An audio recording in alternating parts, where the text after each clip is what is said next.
지금 우리가 살아가는 세상은 기쁘고 즐거운 일이 참 많습니다. 우리 어렸을 때는 먹을 것이 없어서 죽을 먹어도 감사했거든요. 또 옷이 없어서 여름하고 겨울 하복, 동복 두 벌 갖고 한 해를 지내고 그랬습니다. 근데 지금은 먹을 것이 넘쳐나잖아요. 매일 맛있는 음식을 찾아서 여기저기 순회하는 분들도 있고, 하루에도 옷을 몇 번씩 갈아입는 그런 분들도 있어요. 또 운동이든지 영화든지 예술, 문화, 이 즐겁고 재밌게 지낼 수 있는 것들이 넘쳐나고 있습니다. 또 등산하는 그런 기쁨도 있고, 우리나라는 지금 사철이 있어 봄, 가을, 겨울, 여름 사철마다 자연이 얼마나 아름답고 멋있습니까? 그러니 옛날 같지 않고 지금은 이 천국과 같은 그런 세상 속에서 우리가 지금 살고 있습니다. 그러나 이런 즐거움과 기쁨이 넘쳐나도 사람들은 그 마음에 이 허전함과 고독함을 메꿀 수가 없어요. 그 아름다운 것들, 즐거운 것들, 기쁜 것들이 그렇게 많아도 이 마음을 채워주고 만족하게 하는 것들이 없습니다. 늘 허전하고 불안하고 우울하고 공황장애, 불면증, 그래서 그걸 메꾸기 위해서 또 중독에 걸리고 이런 사람들이 얼마나 많아요. 세상에 있는 모든 것들은 전부 잠깐입니다. 지나가는 것들이에요. 나를 만족하게 하고 만족하게 한 그것들이 영원히 남아있는 것들이 하나도 없어요. 그런데 우리 예수님은 내 안에 계시고 나는 그리스도 안에 있어서 한 몸으로 하나 되어 항상 모든 것을 함께 할 때에 예수님 당신의 모든 것을 우리에게 다 응답으로 주어서 그걸 풍성하게 누리기를 원하십니다. 우리 예수님이 우리에게 주신 것들은 영원한 것들이거든요. 영원한 생명, 그 그리스도의 영원한 권세, 하나님과 인간을 사랑하는 그 그리스도의 마음, 그리스도 안에 감추은 하나님의 지혜와 지식의 모든 보화. 지난주에는 그리스도 입에 주신 모든 말씀을 우리에게도 똑같이 주어서 그 말씀대로 되어지는 응답을 받게 하시겠다고 말씀하셨어요. 오늘은 제목 다 같이 보십시다. 그들로 내 기쁨을 그들 안에 충만히 가지게 하려 함이라. 그들로 누구예요? 예수님의 제자들뿐만 아니라 여기 계신 여러분들, 그들로 내 기쁨을 그들 안에 충만히 가지게 하려 함이라. 요한복음 15장 11절에서는 내가 이것을 너희에게 이르면 내 기쁨이 너희 안에 있어 너희 기쁨을 충만하게 하려 함이라. 예수님이 가지신 그 기쁨 10%만 내게 있어도 우리는 얼마나 기쁘겠습니까? 그런데 예수님 안에 있는 그 기쁨을 100% 우리에게 충만하게 주시겠다. 지금 여러분들은 그 기쁨을 가지고 매일 살아가셔야 돼요. 그런데 예수님의 일생을 보시면 복음서에 예수님이 기뻐하셨다, 그 말이 별로 안 나와요. 몇 군데 나오는데 예수님의 일생은 하나님이 주신 그 기쁨을 가지고 살으셨거든요. 그것을 그리스도의 제자여 하나님의 자녀된 우리도 반드시 응답을 누리면서 일생을 영원토록 진짜 기뻐하면서 살아가셔야 돼요. 그런데 예수님은 일생 동안 3번 눈물을 흘리시면서 슬퍼하셨어요. 저전에는 베다니 나사로의 죽음 앞에서 가족들과 함께 온 유대인들이 우는 것을 보시고 심령에 비통히 여기시면서 눈물을 흘리셨다 그랬습니다. 요한복음 11장 33절에서 34절에 보면 마르다와 마리아, 나사로는 한 가족이거든요. 남매간인데 예수님이 사역하시면서 오고 가는 길에 예루살렘에서 한 5리쯤 떨어진 베단이라고 하는 그 동네에 이 3남매가 사는 그 집에 들어가서 쉬기도 하고 음식도 잡수고 그랬거든요. 한 가족과 같은 사람들입니다. 그런데 예수님이 다른 데서 사역하고 있는데 연락이 왔어요. 나사로가 죽었다고. 당장 달려가야 되는데 우리 예수님이 바쁘시기 때문에 나흘을 기다렸어요. 나흘 만에 갔더니 이제 나사로를 무덤에다가 장사 지내놓고 막 통곡하고 있는 거예요. 가족들은 말할 것도 없고 동네 사람들이 와서 나사로의 죽음을 애통하는 겁니다. 그것을 보는 우리 예수님도 마음이 짠한 거예요. 한 가족이고 한 형제인데 죽어서 무덤 속에 있다고 말이에요. 죄와 허물로 죽어야 하는 인간의 숙명 앞에서 우리 예수님은 비통함을 가질 수밖에 없었어요. 그리고 두 번째로 예수님이 이제 사역 마치고 예루살렘에 십자가에 죽으시러 올라가잖아요. 그것도 평화의 왕으로 나귀를 타고 올라가셨어요. 예루살렘에 입성했는데 이 예루살렘을 보니까 예수님은 십자가에 못 박고 후에 돌 하나도 남지 않고 다 망할 크게 보이는 겁니다.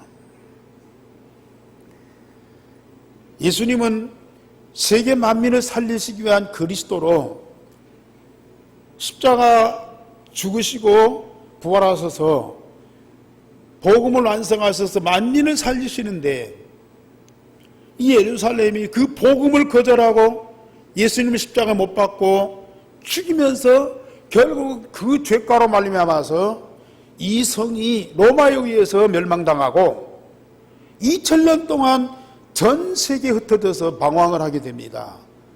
이것을 미리 내다본 우리 예수님이 얼마나 마음이 고통스럽겠습니까? 그래서 그 예루살렘 성을 보고 예루살렘아 예루살렘아 암탉이 병아리를 품에 안듯이 내가 너희를 안으려고 한 적이 몇 번이더냐. 그런데 너희들이 거부하고 결국은 망하게 되었으니 너무 안타깝다. 그러면서 눈물을 흘리셨어요. 그리고 마지막 날 밤 베드로와 요한을 데리고 겟세마네 동산으로 올라가실 때 고민하고 슬퍼하셨다. 그러면서 내가 죽게 되오니 너희는 여기서 머물며 나와 함께 깨어있어 기도하라 그랬어. 예수님은 우리와 똑같은 성정을 가진 인간이십니다. 완전한 인간이십니다. 인간이신 예수께서 본인의 죽음 앞에서 고민과 슬픔이 없을 수 없습니다. 그러나 자신의 죽음 앞에서 고민과 슬픔을 가지겠지만은 이 때문에 인간의 근본 문제 때문에 모든 인간이 고통받고 죽어야 하는 그 사실을 우리 예수님이 간파하신 거죠. 사실은 예수님이 죽어야 할 것이 아니고 모든 만민이 근본 문제, 이 원죄와 자범죄 때문에 죽어야 되는 그런 상황이 현실 앞에 보이는 거죠. 근본 문제 해결받지 못하고 영원한 저주의 죽음을 죽어야 하는 현실 앞에서 고민하고 슬퍼하셨어요.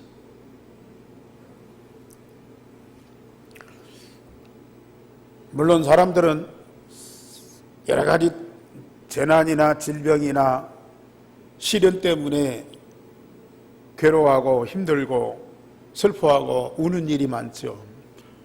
그런데 우리 예수님은 당신의 죽음 때문이 아닌 모든 인간들이 사단 때문에 범죄하고 하나님 떠나서 받는 고통과 죽음과 멸망 앞에서 그 현실을 보면서 우리 예수님은 애통하신 거죠. 탄식하신 것이죠. 그러나 두 번째로 우리 예수님은 항상 기뻐하셨으며 예수님의 일생을 두고 진정 기뻐하신 그 일들을 제가 한번 찾아봤습니다. 우리 예수님은 물론 광야에서 시험당할 때에도 사람들한테 미움을 받고 버림을 당하고 배척을 당할 때에도 우리 예수님이 기뻐하셨어요. 말로는 표현은 안 하시지만은 우리 예수님은 기뻐하셨다. 원수들이 붙잡히고 재판정에서 재판받고 제자들에 의해서 배반당하고 얼마나 수치스럽고 얼마나 한탄하며 얼마나 절망적인 상황입니까? 그래도 우리 예수님은 기뻐하셨어요. 뭐 때문에요? 정말 성부 하나님께서 예수님 마음에 주신 그 기쁨이 있다고요. 아무도 그 예수님 마음에 있는 기쁨을 빼앗을 자가 없어요. 그 기쁨을 우리에게도 주시겠다고 하는 거 아닙니까? 그 기쁨은 잠깐 있다가 없어지는 것이 아니고 영원히 우리 안에서 충만하게 되어집니다.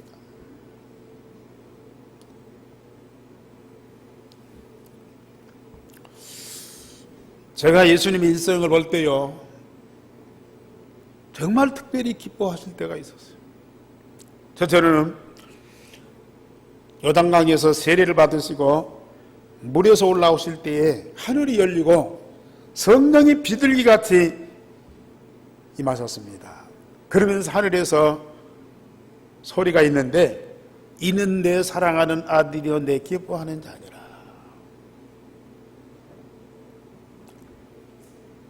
이 말씀을 들으셨을 때 우리 예수님 얼마나 기뻐하셨겠는가.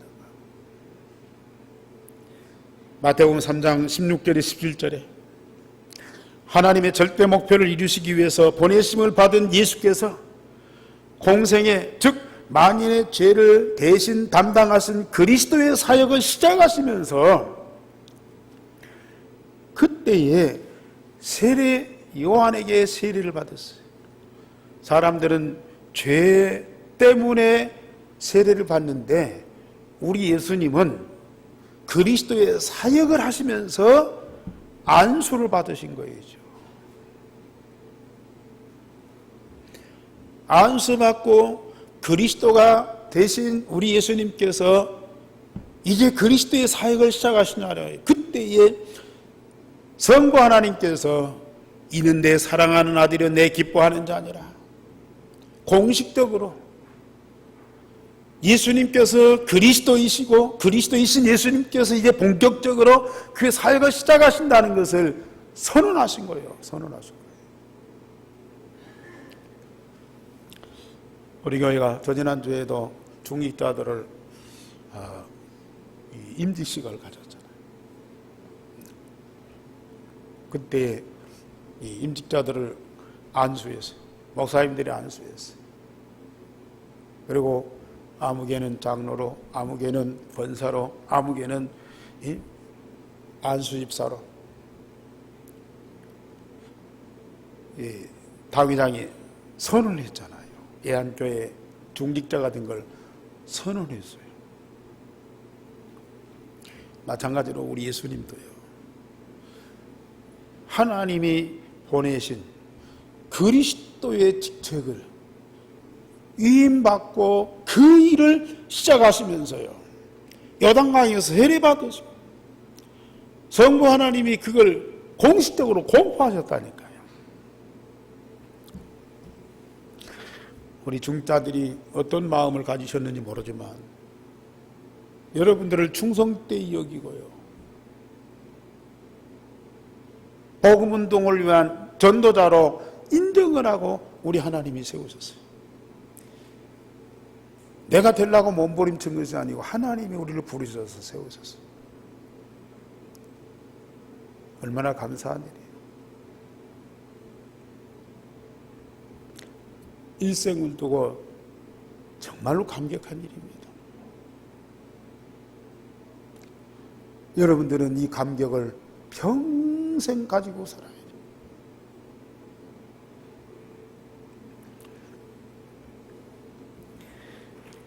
그리고 두 번째로 베드로가 주는 그리스도시요 살아계신 하나님의 아들이라고 고백할 때에 예수님께서 바요나 시몬아 네가 복이 있다 하시면서 이 반석 위에 내 교회를 세우시겠다고 말씀하셨어요. 예수님이 사람들한테 말씀을 가르쳤어요. 기사와 표적을 행할 때 사람들이 얼마나 많이 모여들었는지. 그런데 예수를 그리스도라고 하나님의 아들이라고 믿고 고백하는 사람들이 없어요. 물론 예수께서 제자들한테 너희는 나를 누구라고 하느냐고 물으니까 거기에 대한 답으로 베드로가 주는 그리스도시요 살아계신 하나님의 아들이라고 고백했지만 그 질문에 그런 정확한 답을 했다고 하는 것도요. 얼마나 기쁘고 감사한 일이요. 베드로의 입에서 제자들을 대표해가지고 주는 그리스도시요 살아계신 하나님의 아들이라고 예수님을 고백하는 그 고백을 받으시고 우리 예수님 얼마나 기뻐하셨느냐. 예수님이 그리스도로 오셔서 인간의 근본 문제 해결하고 만인을 거기서 살리시고 해방시키고 영원한 하나님의 자녀로 변화시키는 그 응답을 받는 자가 일어났다. 참으로 기쁘고 감사한 일이요. 우리 성도들이 현장에서 전도하고 또 친구나 가까운 관계 있는 사람들한테 복음을 전했는데 잘 안 들어. 관심도 없어. 그리고 뭐 예수쟁이 뭐 믿는 것들 그러면서 비판하고 욕을 해. 그런 중에도 이 복음을 마음에 받고 영접하고 그리고 하나님 자녀로 구원받는 사람이 있거든요. 그때 우리 전도자의 마음에 얼마나 기쁨이 큽니까? 천하를 얻은 것보다도요, 한 생명이 복음받고 구원받는 그걸 볼 때 너무 기쁜 거예요. 우리 가정에 자녀가 태어난 것만큼 한 생명이 복음 통해서 구원받고 하나님 자녀된 이 사실이 너무도 감격스럽고 기쁜 거예요. 그 예수님이 그 기쁨을 가졌는데 우리에게도 그 기쁨을 주신다고 말이에요.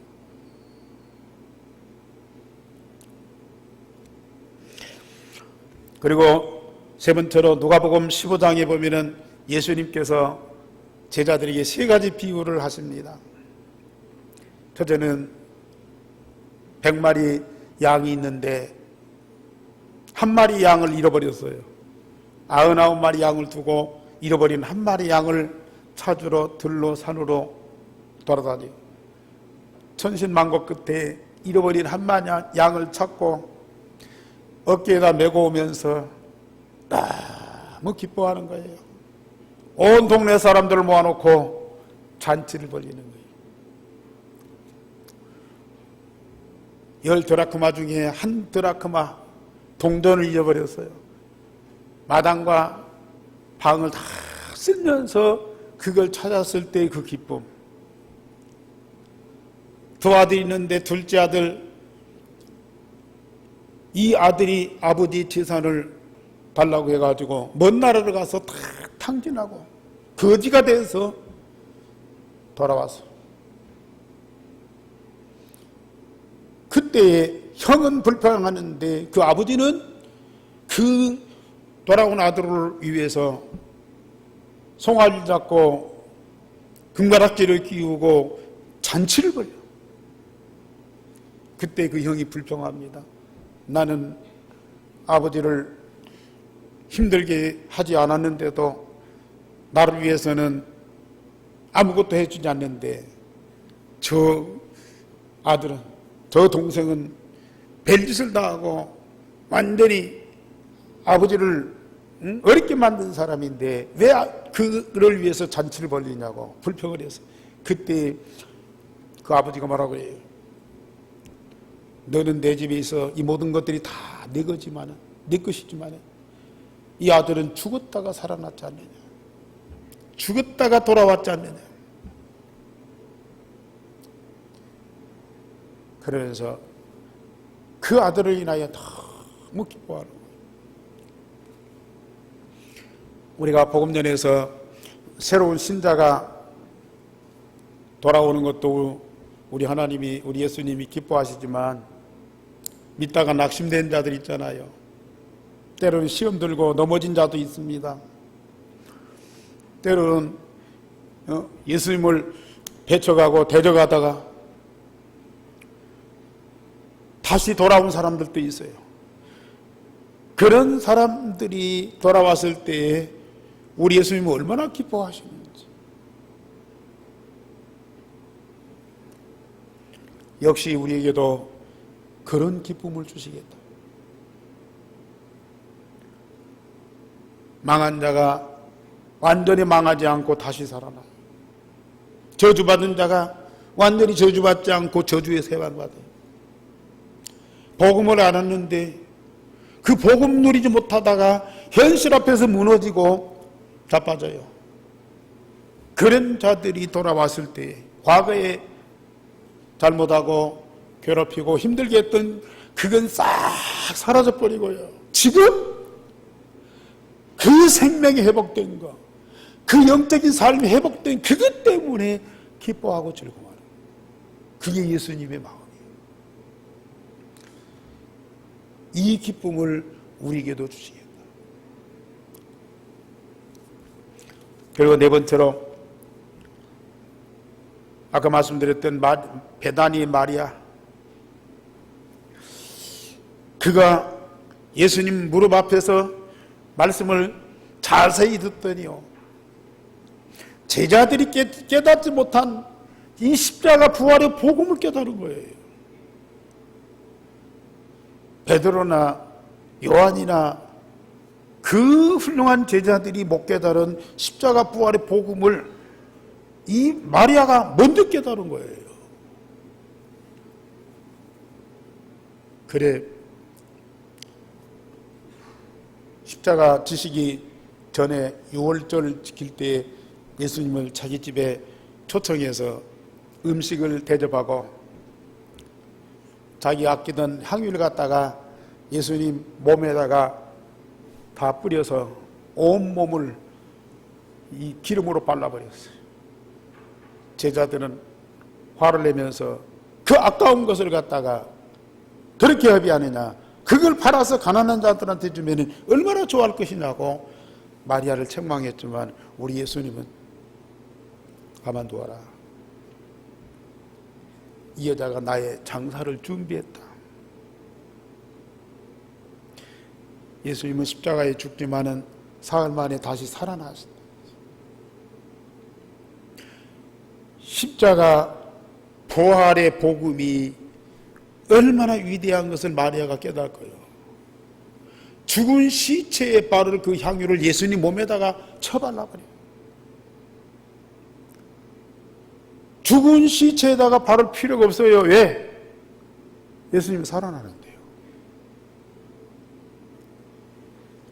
이 마리아가 예수님 말씀을 자세히 듣더니 예수님이 십자가에 죽지만 사흘 만에 반드시 살아난다는 그 믿음과 확신을 가지고 향유를 가지고 예수님에게 그 십자가 부활의 복음을 고백을 한 거예요.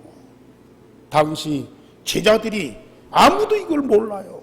지난주 말씀드렸듯이 십자가 부활 얘기하니까요, 그걸 안 믿고 엉뚱한 얘기 됐잖아요. 그때 우리 예수님이 이 복음이 전파되는 모든 곳에 이 여자의 행한 일도 기억하리라 그랬어요. 우리 예수님 얼마나 이 여자의 그 실제적인 이 믿음의 고백을 보시고 기뻐하셨느냐 말이에요. 다른 사람들이 이 복음의 깊이를 깨닫지 못하고 대충 그럴 것이다. 그런데 이 마리아는 예수님의 그 복음 자체를 사실로 깨닫고 고백해요.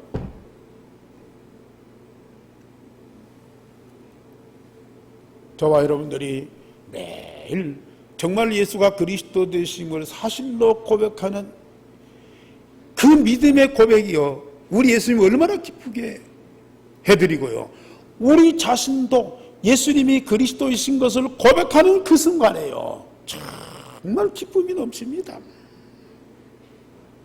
물론 주문 외듯이 해도 감사한 일이죠. 그러나 매일매일 예수가 그리스도 되심을 현장 삶 속에서 체험하고 누리면서 그걸 고백해 보세요. 세상이 줄 수 없는 기쁨이 여기에 충만하게 되는 거예요. 그러면서 우리가 지금 요한복음 17장 말씀을 계속 응답받고 있습니다.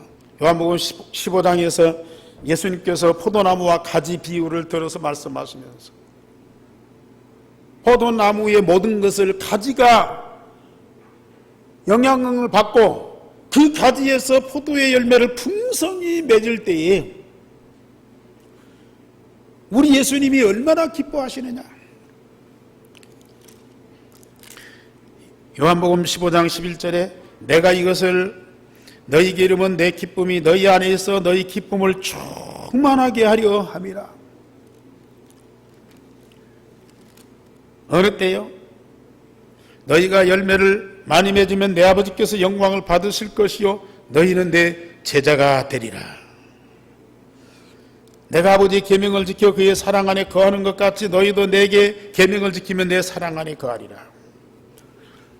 지금 여러분들이 예수님 안에 있고 예수님이 여러분들 안에 있어서 예수님과 한 몸으로 하나가 되어서 예수님 안에 있는 모든 것들을 다 찾아서 발견하고 그걸 기도로 풍성하게 누릴 때에 예수님의 모든 것이 내게 충만하다고 말해요. 내 안에 예수님의 모든 것들이 가득할 때 그걸로 말미암아 우리의 삶이 되는 거예요. 우리의 삶이 예수님처럼 되어지는 거죠. 그러면 예수님의 모든 것들이 우리의 삶을 통해서 나타나고요, 세상에 증거되고요.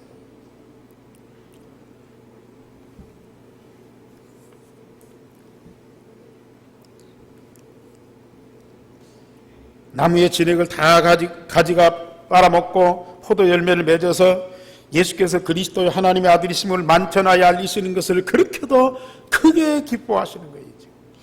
성부 하나님의 모든 것을 다 가진 예수님의 기쁨이요, 우리는 예수님의 모든 것을 다 가진 자로 그 기쁨을 누리게 되는 거죠. 지금 주마다 예수님 안에 있는 모든 것들을 우리 성도들이 다 찾아서 기도로 누리는 요 메시지를 우리 하나님이 얼마나 기뻐하시는지 몰라요. 저는 이 메시지 하면서요, 내게 주신 그 응답을 우리 온 성도들이 그대로 다 받았어요. 그 예수님의 모든 것들이 우리의 삶을 통해서 열매로 나타나고 그 열매가 세상에 증거로 보이는 거예요, 이게. 저는 그걸 기대하고 있어요. 지금 여러분들은 지금 감각이 잘 안 오는 분들도 있어요. 도대체 지금 무슨 말을 하고 있느냐. 그런데 어느 날 깨닫게 될 것이고요. 깨닫고 응답받는 날 여러분들은 예수님 안에 있는 그 기쁨이 내 안에 가득할 것이고요. 이 기쁨이 넘쳐서 온 세상에 기쁨으로 가득하게 되는 그날이 반드시 옵니다.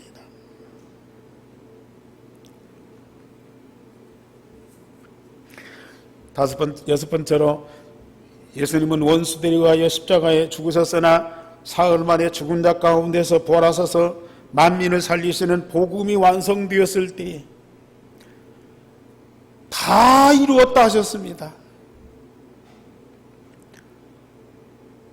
십자가 부활의 복음을 다 이루시고 그러시면서 선언하셔서 십자가상에서 다 이루었도다. 그때 우리 예수님 십자가에서 못 박히시고 살이 찢기시고 피를 다 흘리셨어요. 완전히 빈사 상태, 죽음 직전인데 우리 예수님께서 마지막 하시는 말씀이요, 다 이루었도다. 십자가 부활의 복음을 완성하셨어요. 완성된 이 복음을 갖고 천하 만민을 살리는 일만 남았어요. 그것이 너무 확실하게 분명한 사실로 다가오고 있어요. 그때 우리 예수님은 얼마나 감격스럽겠어요. 십자가에서 빈사 상태에서 죽음 직전에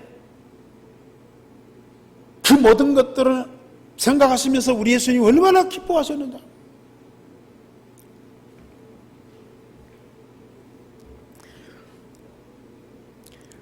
예수께서 죄 없이 가장 고통스러운 죽음을 죽으시지만은 그 죽음이 하나님의 절대 계획을 이루고 만인을 살리는 복음이 완성된 것을 고백하셨어요.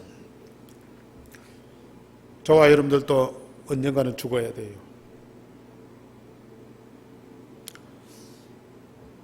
죽을 때 여러분들은 어떤 말을 남기시겠습니까? 앞으로 미래에 하나님이 주신 응답과 우리가 해야 할 그런 것들을 꿈을 꾸어야죠. 하나님 말씀 통해서 우리가 꿈을 가지고 있어야죠. 그러면서 내 인생 마지막 그 종말에 내가 어떤 고백을 하고 어떤 모습으로 죽을 것인가, 그것도 여러분들은 뭔가 미래의 꿈을 갖고 있어야 된다니까요. 예수님은 미리 이걸 알고 계셨거든요. 다 이루었도다.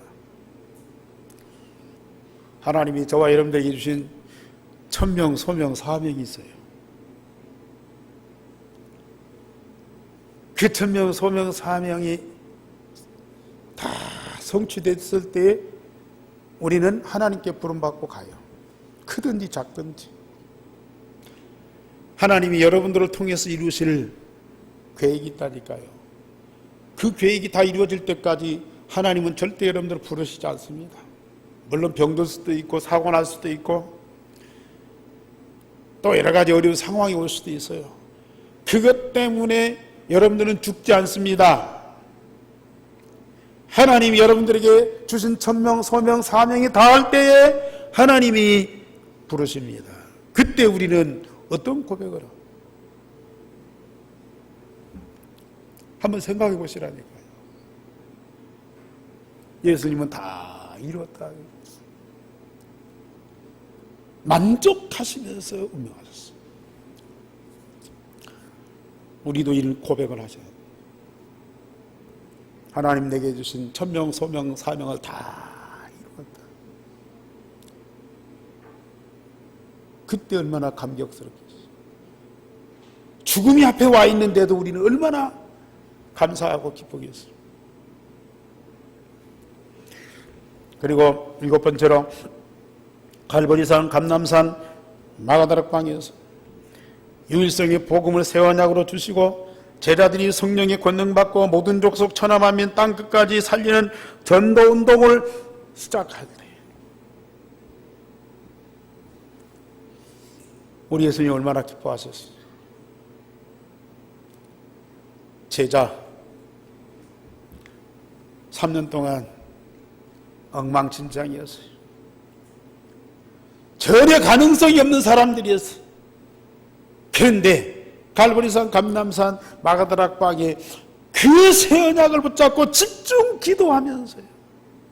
각인 뿌리 체질되고요. 그러면서 성령의 권능 받고 마가다락방에 모여서요. 응답받고 전도운동을 시작했어요.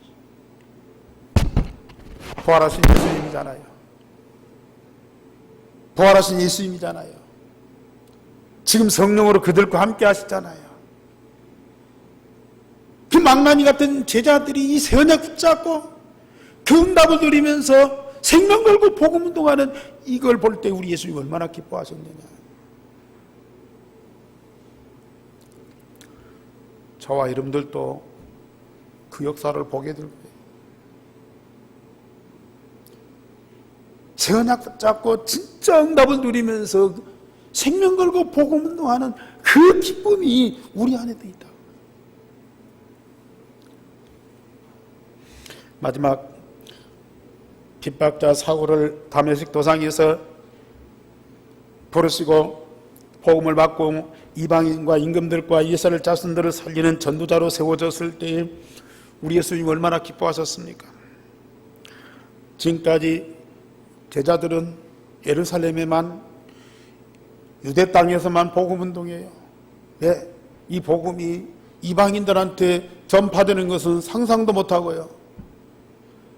빌립이 사마리아에 가서 복음 전했는데 그것도 핍박 때문에 피난가고 어쩔 수 없이 전했는데요. 사마리아 대변화가 일어났어요.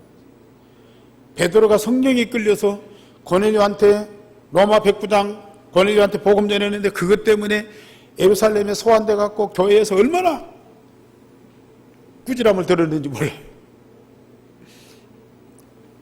그런데 바울은 다메섹 도상에서 부활하신 주님의 부름을 받고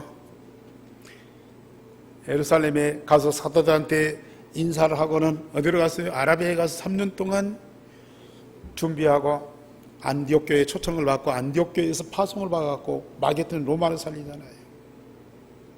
예루살렘 교회 파송을 받지 않고 예루살렘 교회는 파송할 수가 없어요. 이방인들한테 복음 전하면 큰일 난다니까요. 그런데 안디옥 교회에 파송을 받고 마게든 로마에 복음 전하는 선교사로 파송을 받았어요.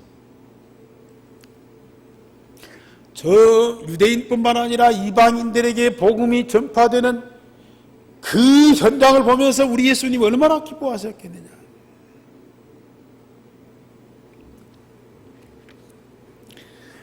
예수님은 우리에게도 바울 같은 전도자 만나게 하시고 그들을 파송케 하실 겁니다.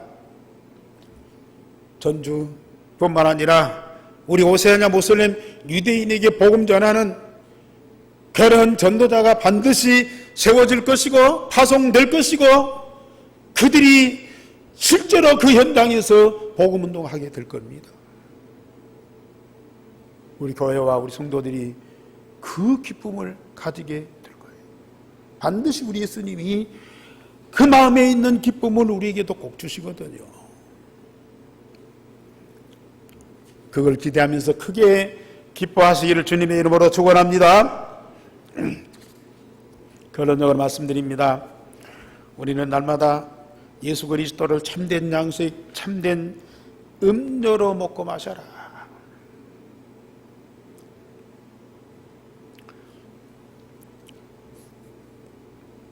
제가 어디서 들은 얘기인데요. 이 두꺼비는 새끼를 까고 죽는데요. 그러면 그 새끼들이 그 죽은 어미의 그 시체를 먹고 산다네요. 죽은 어미의 시체를 새끼들이 먹고 산대요. 그 어미의 이 살과 피, 영양분을 전부 먹고 산대요. 우리 예수님은 우리에게 양식으로 음료로 당신을 다 주셨어요.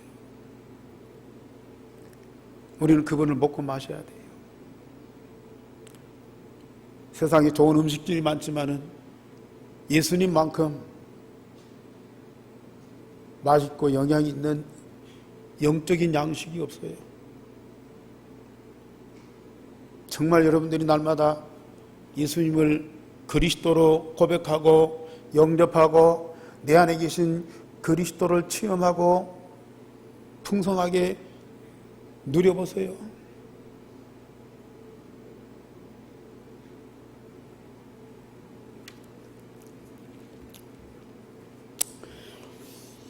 예수님과 영적으로 하나 되어서 함께하는 그 깊은 시간,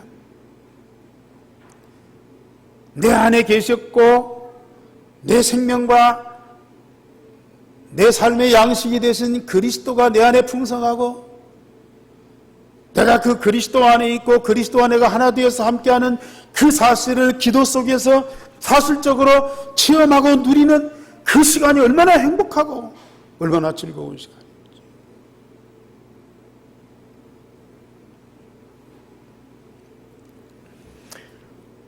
이걸 날마다 꼭 가지세요.